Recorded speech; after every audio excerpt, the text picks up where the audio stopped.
Okay, let's dive into a problem that honestly is a pretty good one to have. You're sitting on a whole pile of home equity, and you've got this amazing, super low mortgage rate that you locked in a few years back.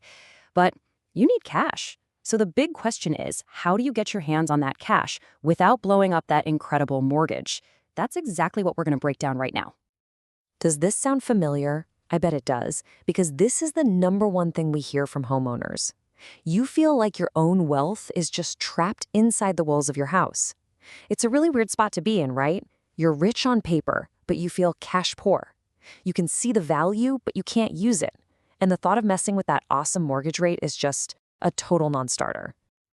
We like to call this the golden handcuffs dilemma. And look, in a way, it's a fantastic problem to have. That low rate is saving you a fortune every month. But it's also a trap, right? It feels incredibly restrictive when you have real-life financial needs that you need to take care of now.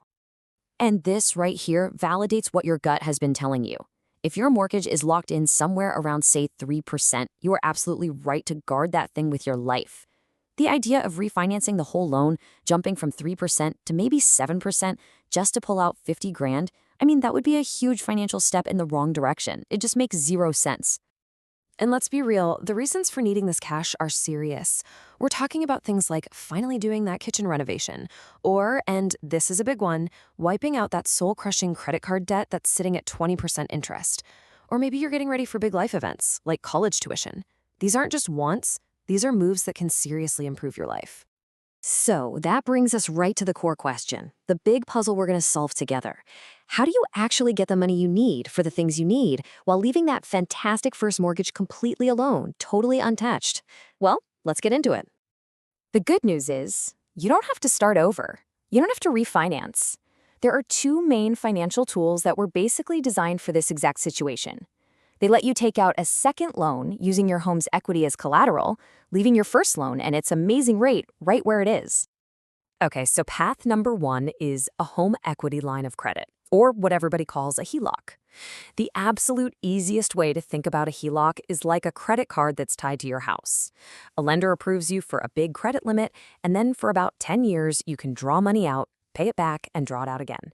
The key is you only pay interest on the money you've actually used. Path number two is a fixed-rate second mortgage. You'll often hear this just called a home equity loan. Now, this is much more like a traditional loan. You get all the cash in one big lump sum right up front, and from day one, you have an interest rate and a monthly payment that are fixed. They will never, ever change. All right, so let's put these two options head to head. This is where we're going to break down the key differences so you can really start to see which one might be the better fit for you and what you're trying to do. Let's walk through this. First up, the rate type. This is a big one. A HELOC is almost always a variable rate. That means your payment could go up or down. The second mortgage, it's fixed. It stays the same. Next, how you get the money. The HELOC is all about flexibility. You pull out cash whenever you need it. The second mortgage gives you the whole pile of cash at once. And finally, the payments. HELOCs usually have an initial period where you're only paying interest. With the second mortgage, you're paying back both the money you borrowed, the principal, and the interest right from the very start. So if you boil it all down, this is the trade-off you're looking at. It's a choice between flexibility and predictability. Do you want the freedom to draw cash as you go, even if it means accepting the risks that your payment could change? Or do you prefer the rock-solid certainty of a fixed payment that you can budget around for years? Okay, I know what you're probably thinking. Both of these sound pretty useful, but what's the catch? What are the real risks here? And that is a very smart question to be asking. So let's tackle those concerns head on, because you absolutely have to understand the potential downsides before you make a move. You know, these are the top worries we hear about every single day. What if my HELOC payment suddenly skyrockets? What if the economy gets shaky and the bank decides to freeze my credit line right when I need the money most? Are there a bunch of hidden fees? And maybe most importantly, is this new payment going to make my total monthly housing bill totally unmanageable? All perfectly valid concerns. And this right here, this chart shows you exactly what we're talking about with a HELOC. This is the biggest risk, made visible. You can see how even a pretty modest 2% jump in the interest rate can cause a really significant spike in your monthly payment. That's not just a number on a page, that's real cash coming out of your pocket every single month. This question just hits the nail on the head, doesn't it? It gets right to the heart of the fear. And you know what? The risk is real. When the economy gets tough, we have seen lenders freeze or even reduce HELOC credit lines to protect themselves, and that can leave a homeowner in a really difficult spot. It's a real possibility you have to be aware of. All right, so we've defined the problem, we've looked at the tools, and we have confronted the risks. So let's bring it all home. This is the most important part: how you actually decide which path is the right one for your specific goal and for your personal comfort level with risk. This slide really simplifies the choice. A HELOC generally makes the most sense for an ongoing project, like a big renovation where you're paying contractors over several months. You only draw what you need when you need it.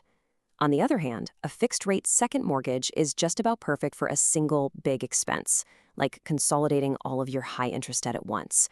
You get the cash, you pay off the debt, and you know exactly what your new payment will be forever. So here's your action plan, your 4-step playbook. 1. Get crystal clear on your goal. Why do you need this money? 2. Run the numbers and figure out the exact amount you need. Don't borrow a penny more. 3. Shop around. Get real offers from different lenders and read all the fine print. And finally, number 4, choose the tool that actually fits your plan and lets you sleep at night. Because at the end of the day, that's really what this is all about.